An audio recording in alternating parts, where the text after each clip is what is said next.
जम्मू कश्मीर के जिस तरह से सूरत हाल हैं, जहां पर हर रोज़ जो है वो प्रदर्शन देखने को आ रहे हैं, फाइनेंस अकाउंट असिस्टेंट के लोग हों या फिर महाराजा हरि सिंह की छुट्टी की बात हो, जन्मदिवस की, उसके अलावा अलग जो नौकरियों की मांग कर रहे हैं वो हैं, अलग अलग महकमे के लोग हैं। और अब इसमें जो शिरकत हो गई है माता वैष्णो देवी में काम करने वाले पोनी और खच्चरवानों का भी, वो भी बड़े धरने पर बैठ गए हैं। तो जिस तरह से पूरे जम्मू कश्मीर में अगर हम देख रहे हैं, हर ओर सिर्फ प्रदर्शन ही हो रहे हैं, नेगेटिव संदेश ही आ रहे हैं, पॉजिटिव कहीं से भी कोई इस तरह का माहौल बनता हुआ दिख नहीं रहा है। इस पर बात करने के लिए मेरे साथ सीनियर लीडर हैं हर्षदेव सिंह जी, आम आदमी पार्टी से हैं। सर, मुझे ये बताइए, एक माहौल होता है जिसको लोग देख के कहीं ना कहीं देखते हैं कि हमारा भविष्य किस ओर जा रहा है, हम किस ओर जा रहे हैं और हमारा भविष्य कितना सिक्योर है। लेकिन फ़िलहाल में जो सूरत हाल है, हर और प्रदर्शन ही है और शायद ही कोई ऐसा दिन होगा जब लोग खबरें खोलते हों या चेक ना करते हों तो उसमें उन्हें प्रदर्शन ही दिखते हैं। तो आखिरकार जम्मू कश्मीर में हो क्या रहा है और उसको लेकर सरकार किस ओर लेके जा रही है जम्मू कश्मीर को? आपने ठीक कहा कि जब भी मीडिया में हम कोई भी इलेक्ट्रॉनिक मीडिया हो या प्रिंट मीडिया हो या सोशल मीडिया के ऊपर देखते हैं तो ज़्यादातर खबरें जो हैं वो प्रदर्शन की होती हैं। तमाम लोग निराश हैं, मायूस हैं, लोगों के अंदर एक आक्रोश है। आम नागरिक जो ठगा हुआ महसूस कर रहा है आज की तारीख में, और आम नागरिकों के ऊपर लगातार अत्याचार हो रहा है, इसमें कोई दो राय नहीं है। और उसी की ये कड़ी है। जैसे आपने कहा कि बाकी जगह प्रदर्शन हो रहे हैं, वैसे ही कटरा में अब शुरू हो गए। कटरा में जो पानी वाले थे, घोड़े वाले, जो पिट्ठू वाले थे, जो पालकी वाले थे, अब उनके ऊपर भी प्रतिबंध लगाए जा रहे हैं। उनके लिए भी नए नए कानून उनके ऊपर थोपे जा रहे हैं और उनको भी परेशान किया जा रहा है सरकार द्वारा। कोई जस्टिफिकेशन नहीं बनती है, कोई वजह नहीं है कि उनके ऊपर किसी किस्म के प्रतिबंध लगाए जाएं, क्योंकि माता वैष्णो देवी की यात्रा सदियों से चल रही है। इनको शायद पता भी नहीं होगा कि कब से चल रही है। जो आज की तारीख में प्रतिबंध उनके ऊपर लगाने के लिए चले हैं, कब से ये पानी वाले, पिट्ठू वाले, घोड़े वाले कब से ये अपनी सेवाएं देते रहे हैं। श्रद्धालु भी आते हैं जो, वो भी अपनी मर्ज़ी से अपनी आस्था के मुताबिक जाते हैं वहाँ। कोई पिट्ठू वाले को ले जाता है, कोई घोड़े वाले को, कोई पालकी वाले को ले जाता है। लेकिन अब उनके ऊपर भी कानून लगाया जा रहा है और कहा जा रहा है कि वो फैसला करेंगे सरकार या श्राइन बोर्ड फैसला करेगी कि किसको किसके साथ भेजना है। ये बड़ी अजीबोगरीब बात है और अजीबोगरीब कानून है।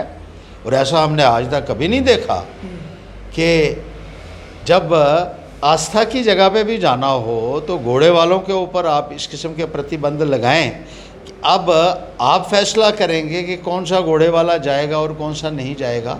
ये बहुत अजीब बात है।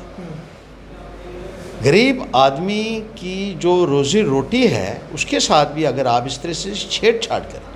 ये भी कहा जा रहा है कि अब एक प्राइवेट कंपनी को ये सारा ठेका देने जा रही है सरकार। आपने पहले ही छोड़ा क्या है जिसको आपने प्राइवेटाइज ना किया हो।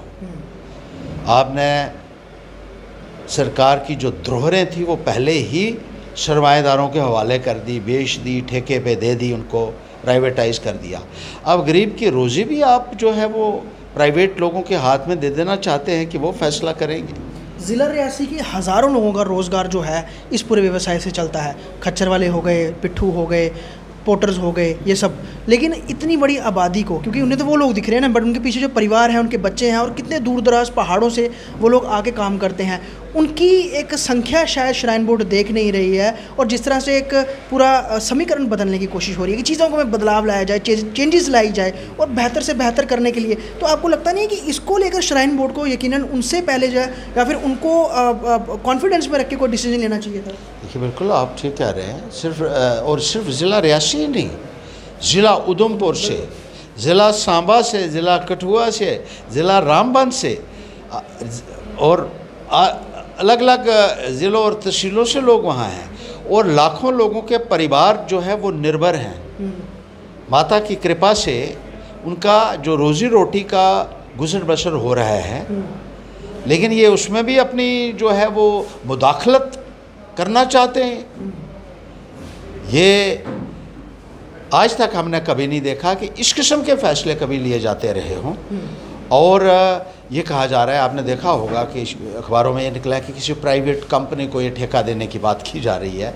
तो गरीब का निवाला भी अगर आप मुंह से छीन लेंगे तो ये कौन सी सरकार है, इसके लिए तो मेरे पास कोई अल्फाज नहीं है, लेकिन बहुत ही निंदनीय काम आप कर रहे हैं ये। और ये गरीब लोग कतई गवारा नहीं है। वैसे भी इस सरकार के ख़िलाफ़ एक लोगों के दिलों में बहुत आक्रोश है, चाहे वो नौजवान है जिनका आपने जिक्र किया कि वो धरने पे लगातार बैठे हुए हैं रोज़गार के सिलसिले को लेकर। महाराजा हरि सिंह जी की छुट्टी देने के लिए लोगों को प्रदर्शन करना पड़ रहा है। हालांकि बीजेपी ने ये वादा किया था कि वो इस दिन को छुट्टी देंगे। महाराजा हरि सिंह जो हैं वो सिर्फ जम्मू कश्मीर की नहीं, वो एक विश्व विख्यात पर्सनैलिटी हैं, इंटरनेशनल फेम के रूलर रहे हैं। और डोगरा समाज का तो वो एक स्वाभिमान उनको माना जाता है। और इन्होंने कहा था कि ये वहाँ उनके जन्मदिन के ऊपर छुट्टी देंगे, लेकिन देख लीजिए कि किस तरीके से 8 सालों से लोगों को लटकाकर सड़कों के ऊपर बैठने के लिए मजबूर उनकी तरफ से किया जा रहा है। एक प्रोपेगेंडा चला रहे थे कि जो कश्मीर सेंट्रिक लीडर्स हैं, खासतौर पर मुस्लिम चेहरे हैं, वो नहीं चाहते। तो उस पर तो अगर देखा जाए तो महबूबा मुफ्ती ने खुद आके बोल दिया था कि आप छुट्टी दीजिए ना, क्यों नहीं दे रहे हैं। तो अब जब सभी कह रहे हैं कि छुट्टी दे दीजिए, तो क्या चुनावों का भी इंतजार किया जा रहा है कि चुनाव के समय आने के आसपास छुट्टी डिक्लेयर करी जाए ताकि एक बड़ा वोट बैंक कैसे साधा जाए? देखिए, अब आपको पता है बीजेपी की मॉडस ऑपरेंडी क्या रहती है हमेशा ही, और इनका सिर्फ़ और सिर्फ एक मकसद होता है किसी न किसी तरीके से वोट लिए जाएं। तो 8 साल से लोगों को सड़कों के ऊपर बिठा के रखा हुआ है। अब अगर ये सोचते हैं कि इलेक्शन के टाइम पे अगर हम ये फ़ैसला लेंगे हमें फ़ायदा मिलेगा, तो बहुत बड़ी गलतफहमी में है। जो 8 साल आपने लोगों को दुख दिया है, वो लोगों के दिलों में हमेशा वो बात रहेगी कि उनको कितनी जद्दोजहद करनी पड़ेगी इस एक छोटी सी बात को मनवाने के लिए। और इसका मुझे नहीं लगता है कि कोई इसका उनको, अगर वो इस किस्म की सोच रखते हैं तो बहुत बड़ी गलतफहमी में है। और जब कोई मुद्दा भरा जाता है और जेन्युइन मुद्दा है, तो सरकार की ये जिम्मेदारी बनती है उसके उस पर फौरी तौर पर अमल करे।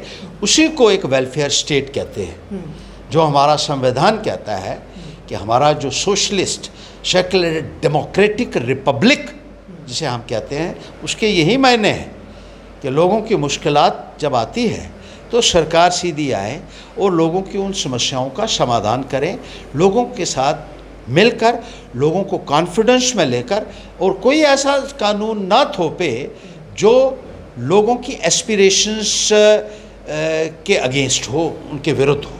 सर, मैं एक चीज़ आपसे लास्टली ये पूछना चाहूँगा, जिस तरह से अभी के समय में हम देख रहे हैं, बड़े सारे लोग कहते हैं कि जम्मू कश्मीर में विकल्प नहीं है, जहाँ पे विकल्प थे उन्हें डरा धमका के बैठा दिया गया है।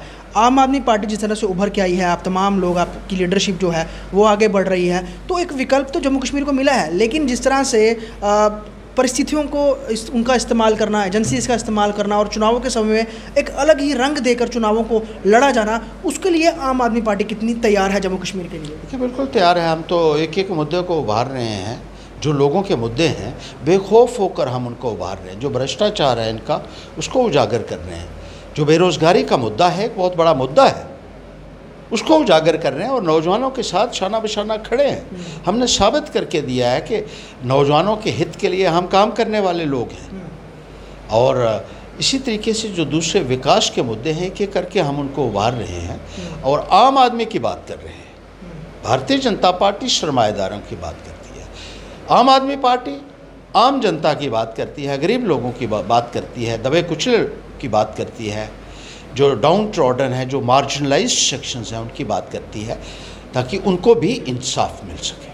तो साफ तौर पे जिस तरह से सूरत हाल है, और ख़ास तौर पे एक बड़ा मुद्दा जो है वो कटरा में देखने को आया, जहाँ पे पोनी और पिट्ठू जो काम करने वाले लोग हैं वो प्रदर्शन पे बैठे हुए हैं। उसके अलावा अन्यथा कई सारे अलग अलग जगह प्रदर्शन चल ही रहे हैं। तो सरकार जो है आखिरकार किस और प्रदेश को लेकर जा रही है, तो सरकार को देखना है, लेकिन इससे सबसे ज़्यादा परेशान जम्मू कश्मीर के आम नागरिक हैं। जम्मू से ख्वाहिश पटियार की रिपोर्ट।